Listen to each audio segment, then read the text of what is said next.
ये नाही ना, खूप मस्त आहे. किती भारी वाटतंय, एकदम लाईट्स लाईट्स.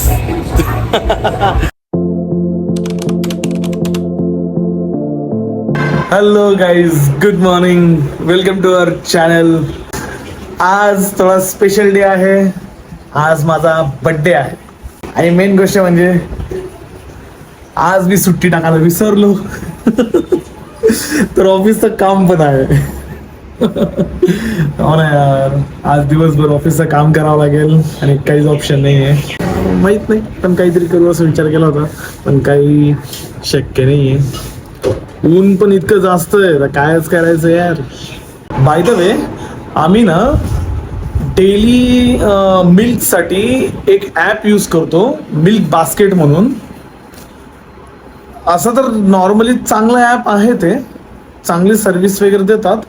बट काय माहिती यार, मागच्या खूप दिवसापासून नाही का काहीतरी इश्यूज होतोय. ज्यावेळेस आपण तिथं एक ऑप्शन आहे की तुम्ही म्हणजे सकाळी 7 वाजता तो व्यक्ती डिलिव्हरी बॉय येतो आणि दूध ठेवून जाणार. ओके, दुधाची पिशवी येणार, ती ठेवून जाणार आणि दॅट्स इट. पण आता मेन गोष्ट म्हणजे दुधाची पिशवी ही कॅरी बॅग मध्ये ठेवली पाहिजे ना.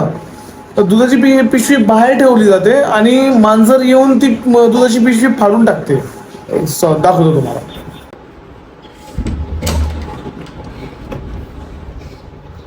सो हे बघा, ही एक कॅरी बॅग आहे. ही एक कॅरी बॅग आहे. याच्यामध्ये दूध ठेवलं पाहिजे, तर ते लोक इथं ठेवतात आणि ही बघा, पूर्ण ही दुधाची पिशवी डॅमेज होऊन गेलेली आहे. बिकॉज इथं कॅट येते आणि ती कॅट सकाळी येऊन डॅमेज करते आणि पूर्ण दूध सांडून जातं. असलंय म्हणजे काय कठीण, म्हणजे नक्की काय कठीण आहे. हे दुधाची पिशवी जर तुम्ही या पिशवीत ठेवणार आहे तर ते डॅमेज होणार नाही आहे ना.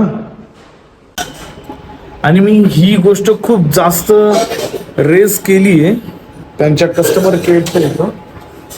केअरला. मी खूप वेळेस सांगितलं की असा असा इश्यू होतोय, पण तरी जवळपास म्हणजे 4 वेळेस तर झालंय असं की दुधाची पिशवी कायम डॅमेज होते. मी दरवेळेस ही कंप्लेंट करतोय की ती जी दुधाची पिशवी आहे ते कॅरी बॅग मध्ये ठेवा, पण नाही. आय डोंट नो, त्यांचं customer care I guess delivery boy बरोबर व्यवस्थित कम्युनिकेशन करत नाही वाटतं. माहित नाही कसं काय ते वर्क होतं. सो आता मला साफ करावं लागेल यार. माझा बर्थडे आणि मी साफ करत बसू, हे असतं असं का? आमची ताई पण नाही आहे, एकतर ताई पण आले नाही. 1 आठवड्यासाठी सुट्टीवरती. माझी बायको पूर्ण घरातलं काम करत बसली. आता सगळं साफसफाई केली, जाळजूळ केलं, काल केलं थोडंफार डेकोरेशन. आता स्वयंपाक पण तीच करेल, सगळं साफसफाई तीच करते. तर काय यार, चलो हे पहिले हे उचलून घेऊ. असं आहे. आता मला समजत नाहीये, जर कॅट हे डॅमेज करते तर मग पीत का नाहीये दूध? का पीत नाहीये? डॅमेज करायचं कर, ऍटलिस्ट पिऊन तरी घे.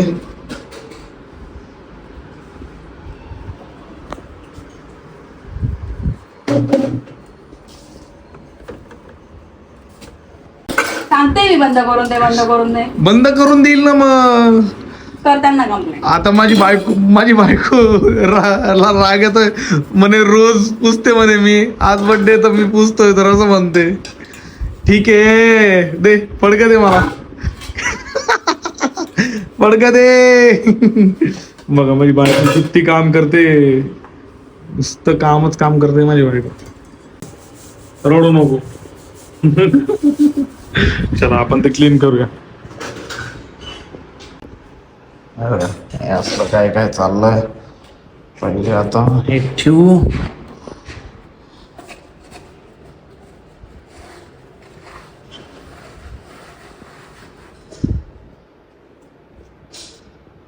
पूर्ण आहे डॅमेज होऊन गेलं.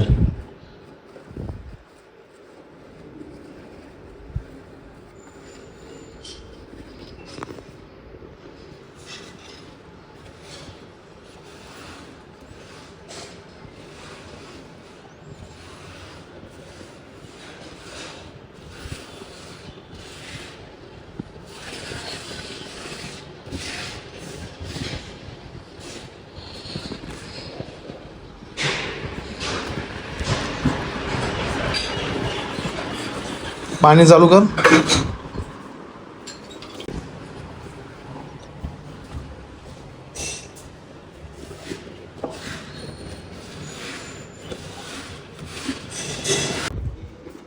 बघा आता एकदम असं मस्त मस्त एकदम क्लीन झालंय आता.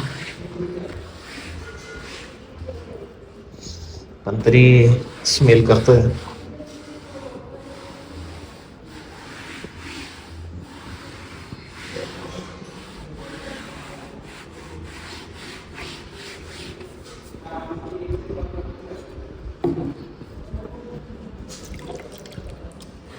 काल पोट्ट्यांनी आईस्क्रीम काल पोट्ट्यांनी केक आणला होता आणि तो आईस्क्रीम केक होता. नॉर्मली क्रीम केक असतो ना, आईस्क्रीम केक खूपच बाहेर लागतोय. दुसऱ्या दिवशी पण खातो उरलेला. अरे कडक आहे खूप.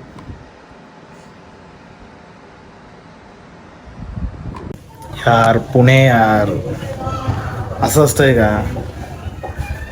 एवढा एक तर उन्हाळा चालू आहे आणि त्याच्यामध्ये लाईट जाणं म्हणजे लय जीवावर होतं यार. सगळे एवढे कूलर बिलर घेऊन काय फायदा झाला जर लाईटच नाही तर. इतकं गरम होतं आहे. हे घेऊन फिरतोय आता आता हे त्याच्यानेच चाललंय सगळं.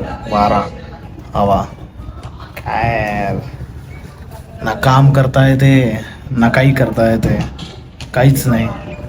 लाईट गेल्यावरती हे धंदे करत बसायचे आता.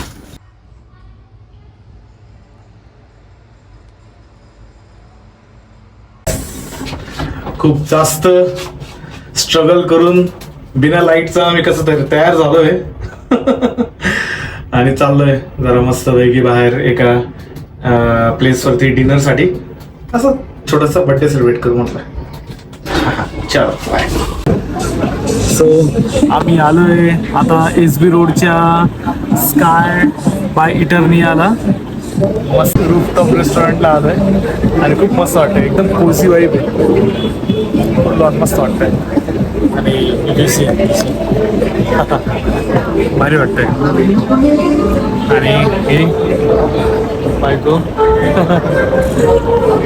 आणि आता आम्ही अवनीची वाट बघतोय. अवनी माझी फ्रेंड. सो ती येईल तेव्हा बघू.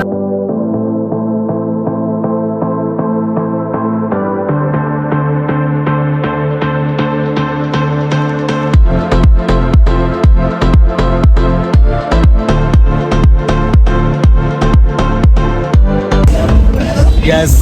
सो या वर्षीचा बड्डे झाला आहे बऱ्यापैकी. सगळंच संपलं. आता तर पूर्ण नाईट पण झाली. आता मस्तपैकी पेस्ट्री वगैरे आले. ही आहे अवनी आणि त्यानंतर मग माझी बायको तर आहेच. हा ऑब्विसली. हे नाही ना. सो यस चाललोय आता आम्ही घरी. हा स्पॉट इतका भारी आहे फोटो काढायला. दरवेळेस आम्ही ज्यावेळेस पण येतो त्यावेळेस इथं फोटो काढतो. आणि बघा म्हणजे हा Sky by Eternia on SB रोड. खूप मस्त आहे. किती भारी वाटतंय एकदम. लाईट्स. चलो लेट्स